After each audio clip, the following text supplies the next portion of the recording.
October 5, 1944. Near Overasselt, Netherlands.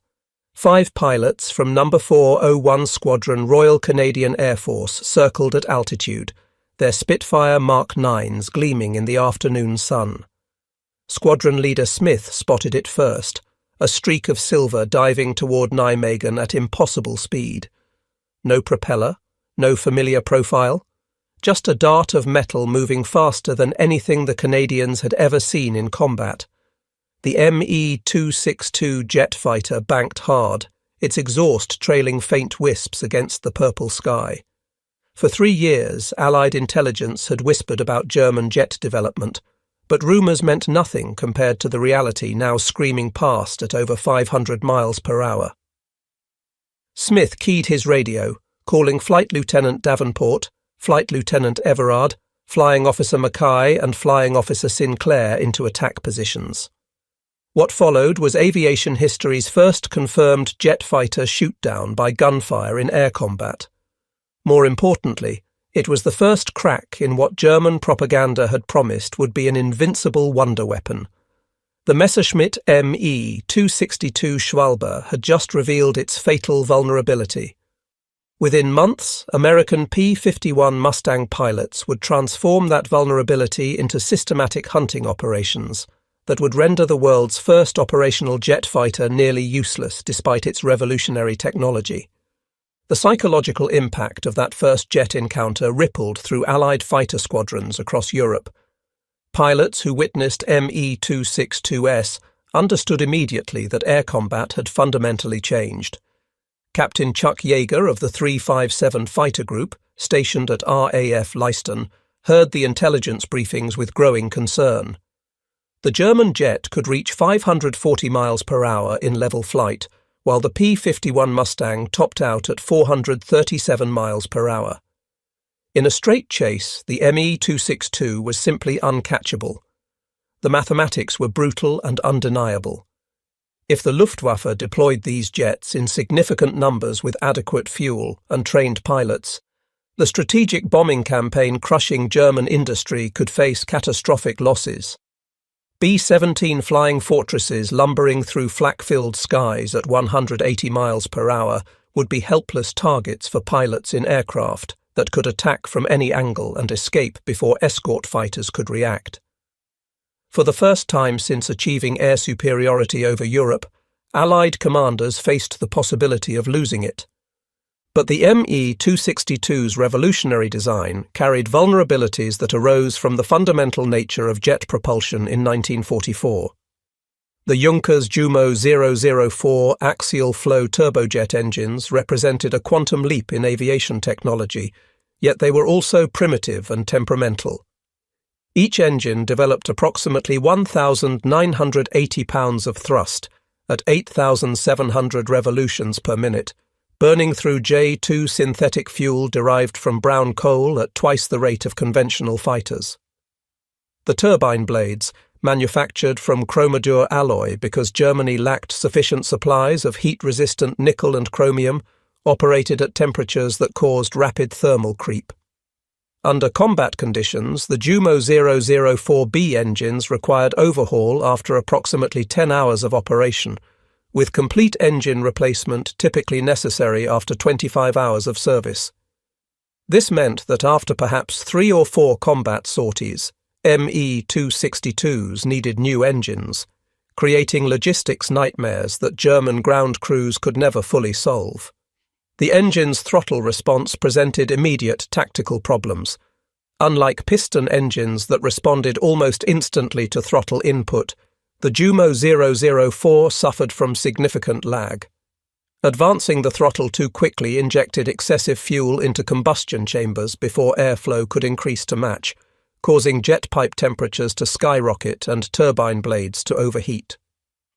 Pilots had to nurse their throttles with delicate precision, making gentle adjustments and waiting for the engines to stabilize. In combat, where split-second reactions often meant survival, this sluggish response transformed the world's fastest fighter into a vulnerable target during critical moments.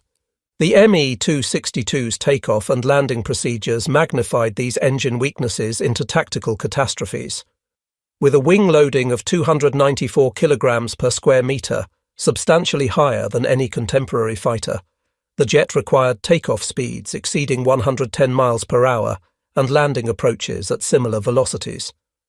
During the critical acceleration phase after releasing brakes, the ME-262 needed nearly 30 seconds to reach flying speed, accelerating down the runway while its engines struggled to develop thrust at low airspeeds.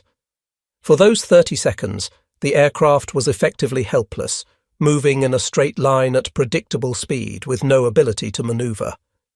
Any Allied fighter that caught an ME-262 during takeoff had a near-stationary target that could not evade, could not accelerate rapidly enough to escape, and could barely defend itself. Landing approaches presented identical vulnerabilities.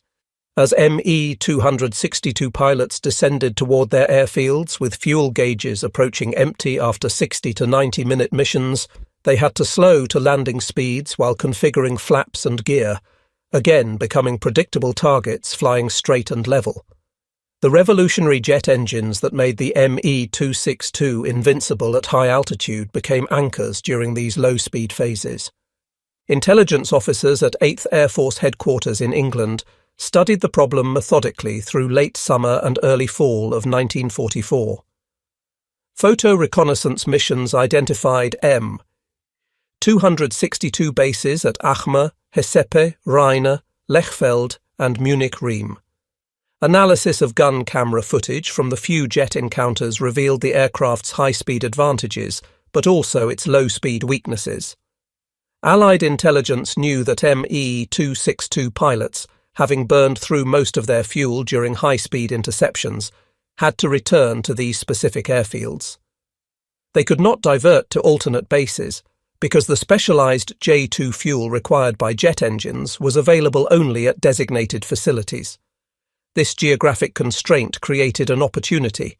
If Mustang fighters could loiter near known jet bases, they could ambush ME-262s during their most exposed moments. The tactic required patience, fuel endurance, and pilots willing to fly directly into some of the most heavily defended airspace in Germany, but it offered the only reliable method for propeller-driven fighters to engage jets on anything approaching equal terms. The Luftwaffe recognized this vulnerability immediately after the first jet losses.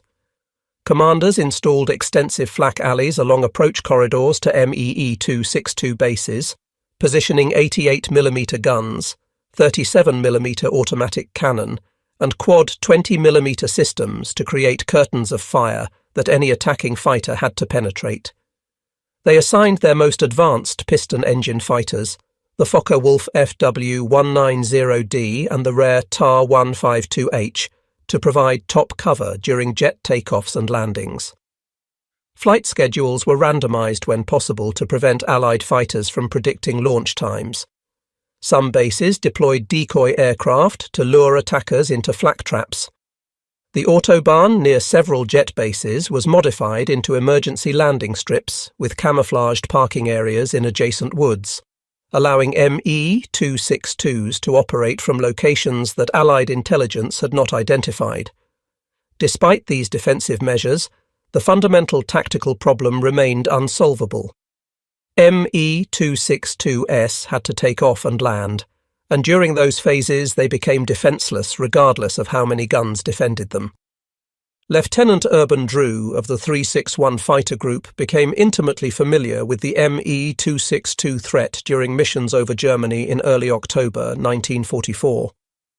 The 21-year-old pilot from Detroit had encountered a jet on a previous sortie and filed detailed intelligence reports describing its capabilities. On October 7th, Drew was grounded and facing disciplinary action for performing an unauthorized victory role after a successful mission. His punishment vanished when intelligence reported a concentration of ME-262S at Achme Aerodrome in northwestern Germany. Drew's previous jet encounter made him the obvious choice to lead a fighter sweep against the base. He briefed his flight carefully, emphasizing that success required surprise, aggression, and accepting the risks of flying directly through German flak defences. His wingman, Second Lieutenant Robert McCandless, would stay with him regardless of what happened. Drew's P-51 Mustang, coded E2-D and nicknamed Detroit Miss, lifted off from RAF Little Walden with full internal fuel and wing tanks, giving him nearly 4 hours of endurance. The weather over Germany that October afternoon was broken clouds with good visibility, perfect conditions for spotting aircraft against the ground. Drew led his flight toward Acma at 15,000 feet, scanning constantly for jet contrails or the telltale flash of sun on polished aluminum. As they approached the known jet base, he spotted them, 2 Me-262s positioned on the runway, engines already running, preparing for takeoff. Drew pushed his throttle forward and dropped into a dive, building speed and losing altitude rapidly. The Me-262S began their takeoff roll just as Drew's Mustang screamed past 400 miles per hour in the dive. The lead jet, piloted by Oberfeldwebel Heinz Arnold, had reached perhaps 80 miles per hour when Drew opened fire from 800 yards, his 6.50 caliber machine guns converging on the accelerating target. Tracers walked up the runway and found the Me-262's right engine nacelle. Arnold's jet lurched as the engine disintegrated, but his airspeed was already too high to abort. The crippled Me-262 staggered into the air on one engine, completely unable to maintain altitude or accelerate. Drew closed to 400 yards and fired again, this time hitting the cockpit area. Arnold's jet rolled inverted and plunged into trees beside the runway, exploding on impact. The second Me-262, flown by Lieutenant Gerhard Kobert, had witnessed Arnold's destruction and attempted to abort his takeoff, but the jet's poor throttle response and high landing speed made rapid deceleration impossible. Kobert's aircraft was still rolling at high speed when Drew pulled out of his first attack and immediately repositioned for a second pass. McCandless called warnings about flak as German gunners found their range, 88mm shells bursting around the attacking Mustangs in black puffs. Drew ignored the flak and dove again, firing a long burst into Kobert's Me-262 as it attempted to turn off the runway. Hits sparkled along the fuselage and both engines. The jet slowed, then erupted in flames as fuel tanks ignited. Kobert managed to escape the burning wreck, but his aircraft was a total loss. In less than 2 minutes, Drew had destroyed 2 of Germany's most advanced fighters using tactics that would become standard doctrine for Allied pilots. The engagement demonstrated conclusively that technological superiority meant nothing during critical flight phases, and that aggression combined with precise timing could neutralize the Me-262 threat. Drew's gun camera jammed during the attack, providing no photographic evidence of his victories. His only witness, McCandless, was hit by flak during their escape from Acma and shot down, becoming a prisoner of war before he could corroborate Drew's claims. Without gun camera footage or witness statements, 8th Air Force Headquarters initially denied Drew's victory credits, a crushing disappointment after one of the war's most significant tactical achievements. Drew would not receive official recognition until 1983, nearly 40 years later, when German Luftwaffe archives were cross-referenced with American records. Luftwaffe ace Georg Peter Eder, who had been scheduled to lead the Me-262 formation that day, but whose aircraft suffered mechanical problems, confirmed that he witnessed a yellow-nosed P-51 dive on the Me-262S and destroy both jets. Eder could not read the name Detroit Miss painted on the Mustang's nose from his position on the ground, but his testimony was sufficient. The United States Air Force awarded Drew the Air Force Cross on May 12, 1983, presented by Secretary of the Air Force Vern Orr. Drew and his wife were flown from Johannesburg, South Africa, to the ceremony via C-141 Starlifter. He remains the first and only Allied pilot to shoot down 2 jet aircraft in a single mission while flying a propeller-driven fighter. That same October 7, 1944, Lieutenant Colonel Hubert Zemke of the 479th Fighter Group may have scored another Me-262 victory, though uncertainty remains. Zemke, one of the 8th Air Force's most experienced fighter leaders, attacked what he believed was a Bf-109 during a mission over Germany. His gun camera footage was ambiguous, showing an aircraft that could have been either a Messerschmitt 109 or an Me-262. Post-war analysis suggested it was likely a jet, but the victory was never definitively confirmed. What mattered more than the specific victory claims was the emerging pattern. American fighter pilots were discovering that Me-262s, despite their revolutionary speed, could be defeated through tactical innovation. The key was refusing to engage jets in their element, high-altitude, high-speed combat, and instead forcing engagements during vulnerable phases when speed advantage disappeared. Chuck Yeager encountered his first Me-262 exactly 1 month later, on November 6, 1944, while leading a bomber escort mission near Acme, Germany. Yeager's P-51, named Glamorous Glenn 3 after his wife Glennis, was cruising at patrol altitude when he spotted Me-262S attempting to intercept the bomber formation. The jets made their pass with typical tactics, diving through the bomber stream at tremendous speed, firing briefly, then using their velocity advantage to zoom climb back to altitude before escort fighters could react. Yeager watched the jets disappear into clouds, apparently escaping clean.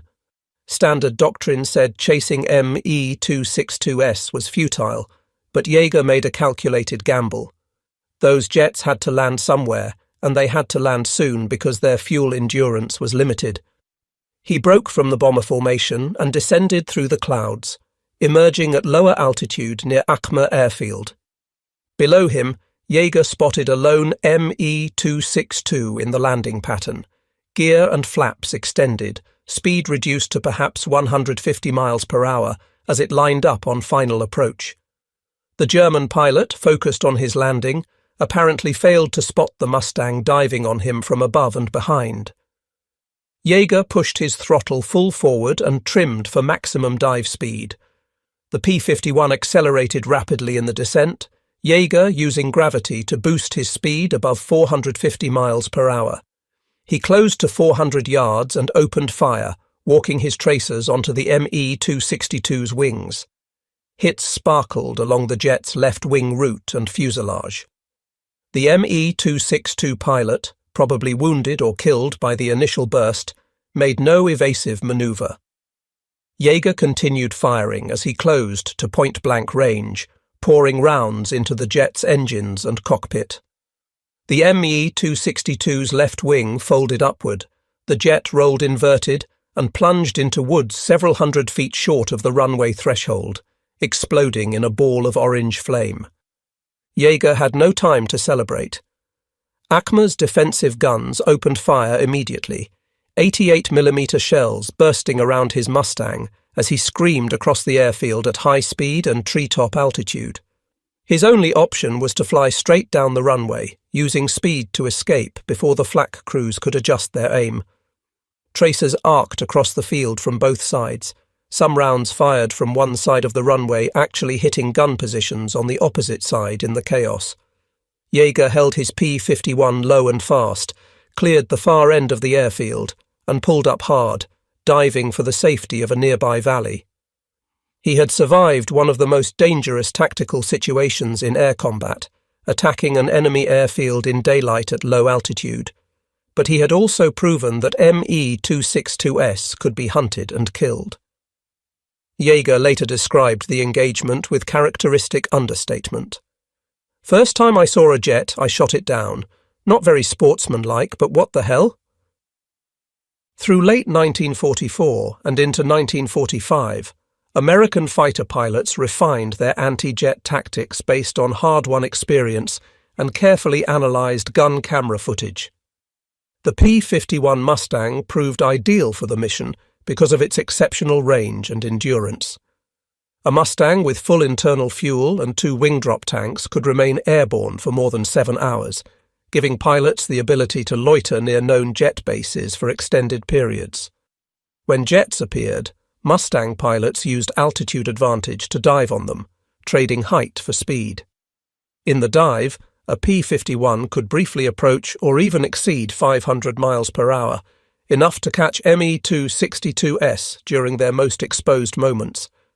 Timing was critical. Attacking jets during their takeoff roll required spotting them early and positioning for attack before they reached flying speed. Catching them on landing approach required patience to wait for the perfect moment when the jet was committed to its approach path with gear and flaps deployed. Fighter pilots developed an intimate knowledge of Me-262 operational patterns through persistent observation and intelligence analysis. They learned that jets typically operated in morning and late afternoon windows when visibility was good, but sun angles complicated visual acquisition for defenders. They noted that Me-262s often flew in pairs or small formations, rarely alone, meaning that destroying one jet frequently provided opportunities to attack others.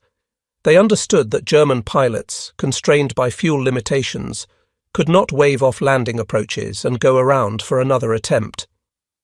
Once an Me-262 committed to landing with low fuel remaining, the pilot had no choice but to continue regardless of threats. This psychological factor gave attacking Mustang pilots a crucial advantage. The jet pilot knew he was exposed but could not abort.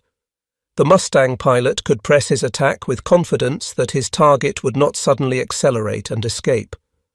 The Luftwaffe's defensive measures grew increasingly sophisticated in response to these tactics, but fundamental problems remained unsolvable. Flak alleys became denser, with some approach corridors defended by more than 100 guns of various calibers. Fighter cover increased, with FW-190D and TA-152H pilots ordered specifically to engage Allied fighters near jet bases, regardless of tactical situation. Me-262 pilots received instructions to vary their approach patterns, making random turns and altitude changes to complicate interception. Some bases deployed smoke generators to obscure the field during landing operations. Despite these efforts, the mathematical reality could not be changed. Me-262ES needed specific bases with specific fuel supplies and could only remain airborne for limited durations. Allied fighters could saturate the areas around jet bases, making some engagement nearly inevitable.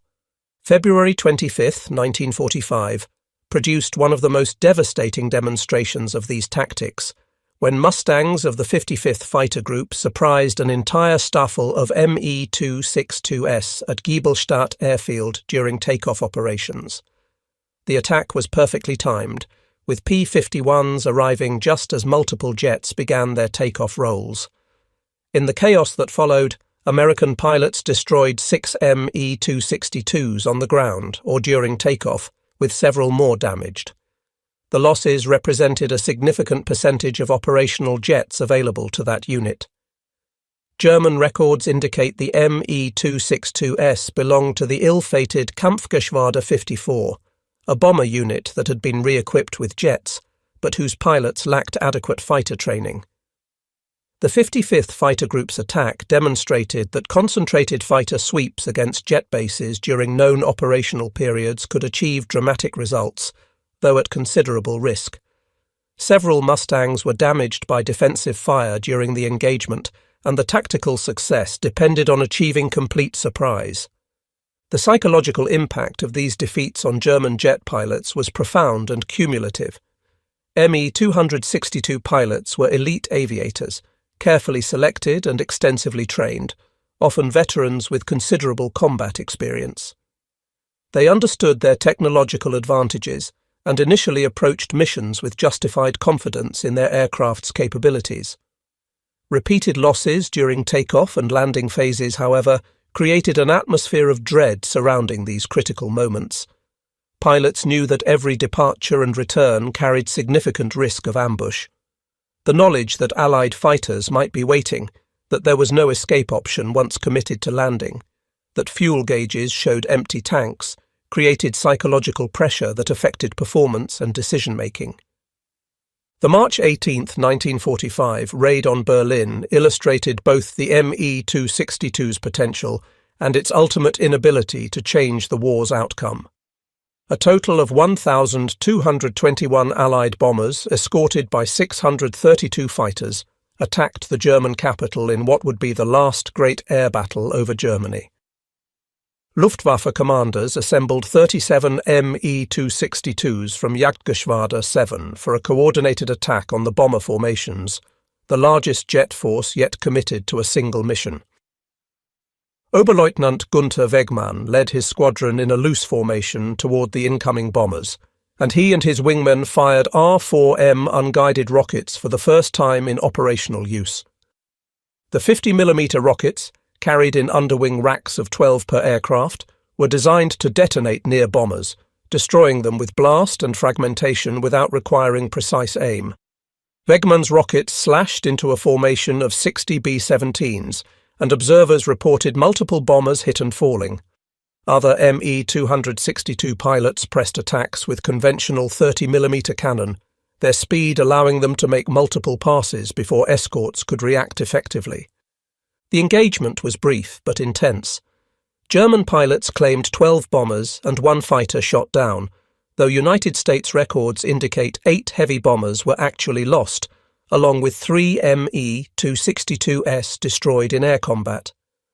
The discrepancy between claims and actual losses illustrated the common wartime pattern of overclaiming due to combat confusion.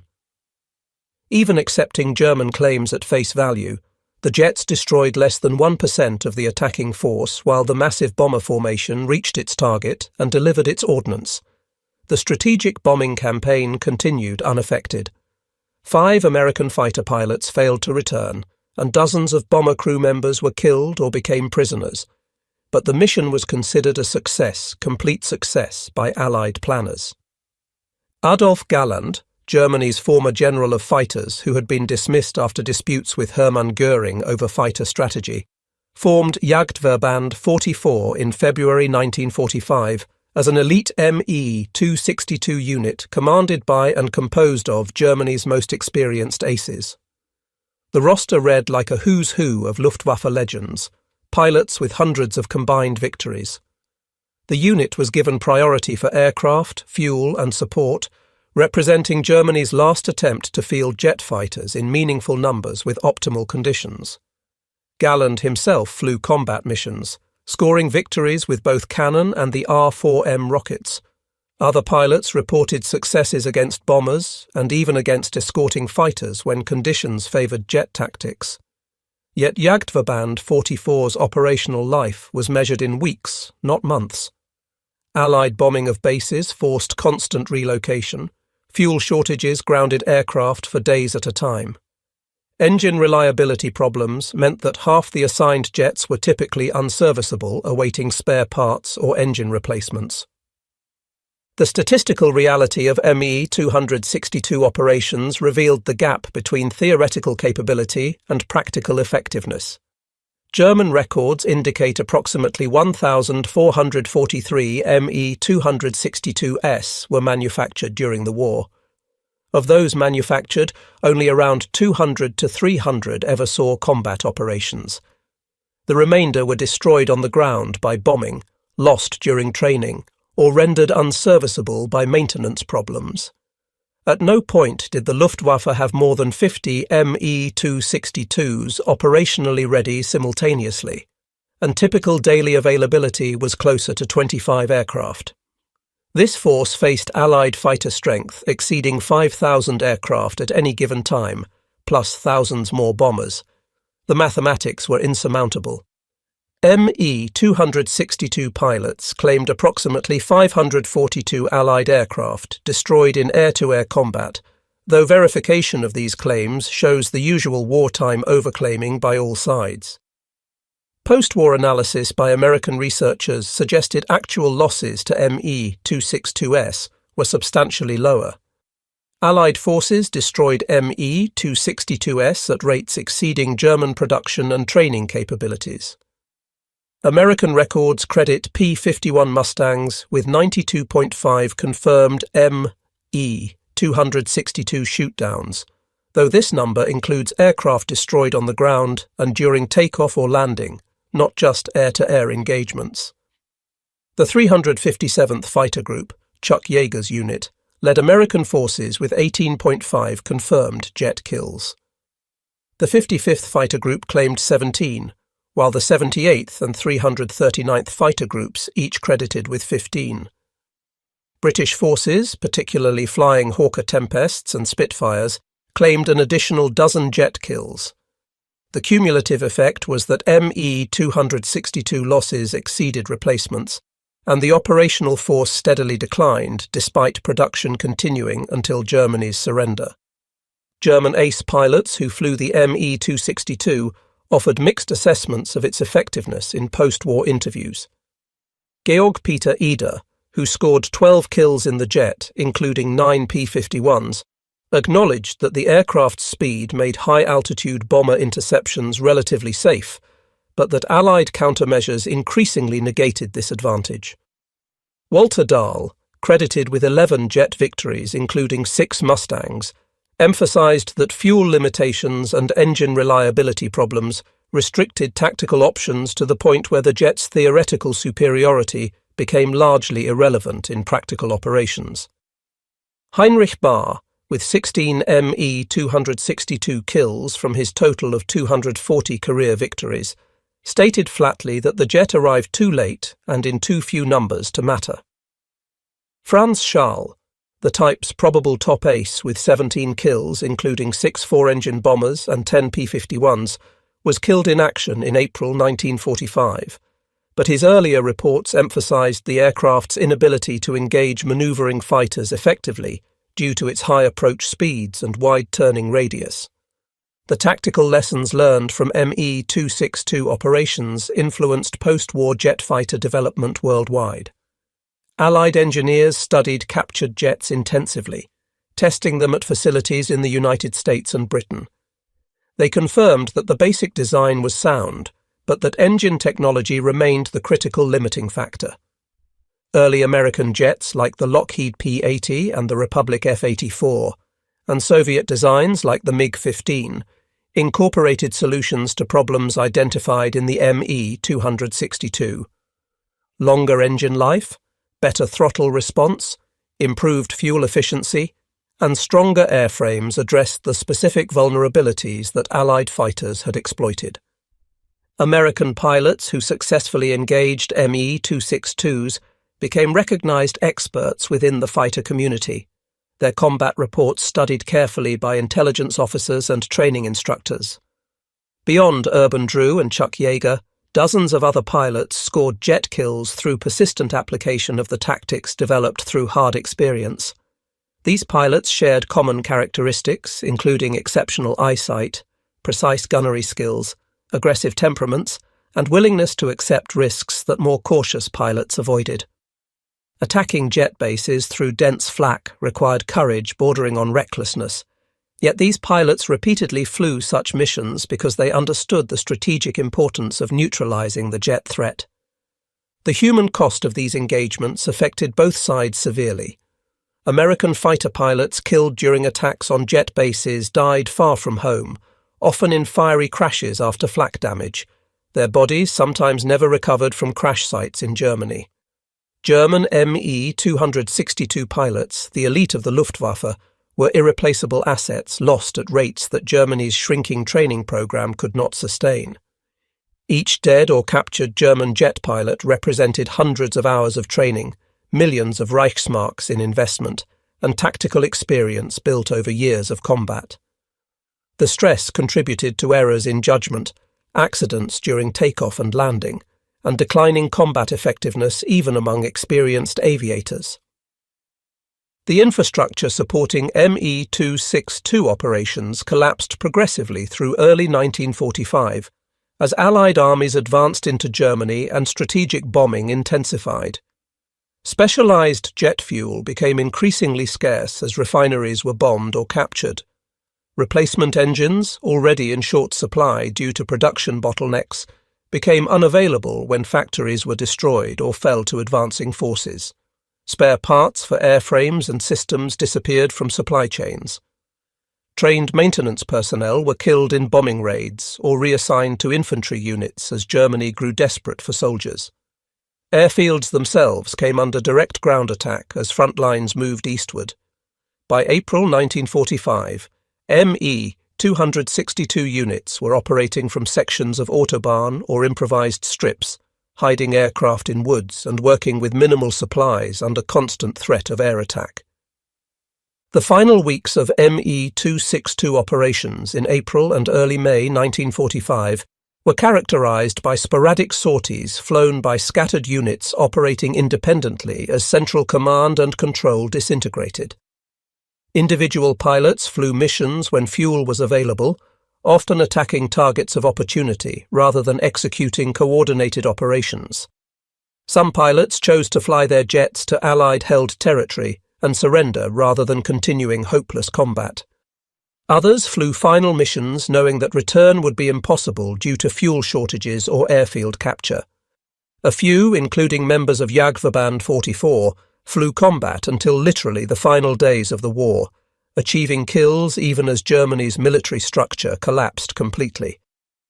Post-war analysis by American and British aviation experts reached consensus that the ME 262 represented a revolutionary technological achievement that arrived too late to affect the war's outcome.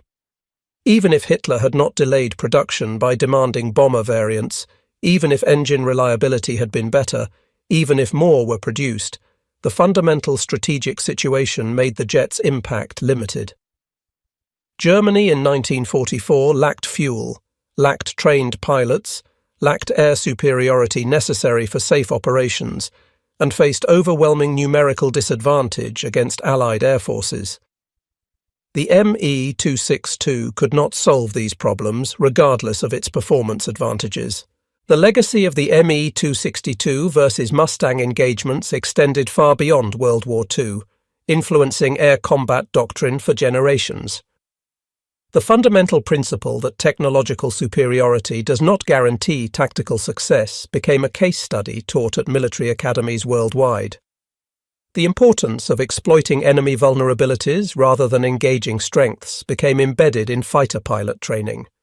The recognition that even revolutionary weapons systems have exploitable weaknesses informed military planning and procurement strategies throughout the Cold War and beyond. The specific tactics developed by American pilots to counter the ME 262 speed advantage, using altitude to build speed in dives, timing attacks for vulnerable flight phases, and persistent patrolling of known enemy operating areas, remained relevant as new generations of fighters with performance advantages emerged. Individual pilot accounts from the period provided rich detail about the psychological and tactical challenges of these engagements. Chuck Yeager, in his autobiography and numerous interviews, emphasized that destroying the ME 262 required accepting exceptional risk and making split-second decisions with imperfect information. He described the tension of loitering near German airfields, knowing that flak and enemy fighters would engage the moment he attacked, the calculation required to time his dive for maximum speed at the critical moment, and the satisfaction of proving that American fighters could defeat the seemingly invincible jets. Urban Drew, after receiving his belated recognition in 1983, spoke about the frustration of having his victories denied for nearly 40 years due to lack of corroborating evidence, but also about the importance of the mission regardless of personal recognition. The engineering lessons from ME 262 operations directly influenced the development of the P-80 Shooting Star, America's first operational jet fighter, which entered service just as World War II ended. Lockheed engineers studied captured ME 262s extensively, examining their engines, airframes, and systems to understand both successes and failures. The P-80's design incorporated longer-lasting engines with better throttle response, addressing the most critical ME 262 weakness. Improved fuel efficiency extended range beyond the ME 262's 650-mile maximum. Stronger landing gear reduced the accident rate that plagued German jet operations. Better cockpit visibility enhanced pilot situational awareness during vulnerable takeoff and landing phases.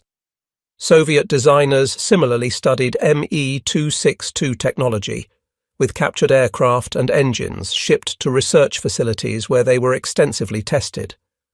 The information gleaned influenced designs like the MiG-15 and Yak-15, though Soviet engineers also incorporated British engine technology obtained through espionage and technology transfer.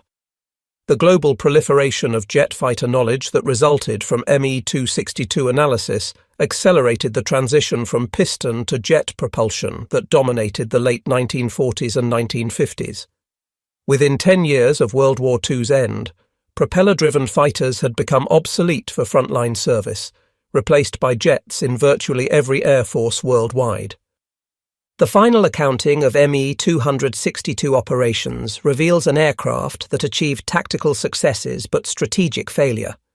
Individual pilots scored impressive kill totals, and specific missions demonstrated the jet's capabilities when conditions favoured it. However, the cumulative impact on Allied air operations was minimal. Strategic bombing continued unabated. Allied fighters maintained air superiority, and ground forces advanced into Germany with effective air support throughout.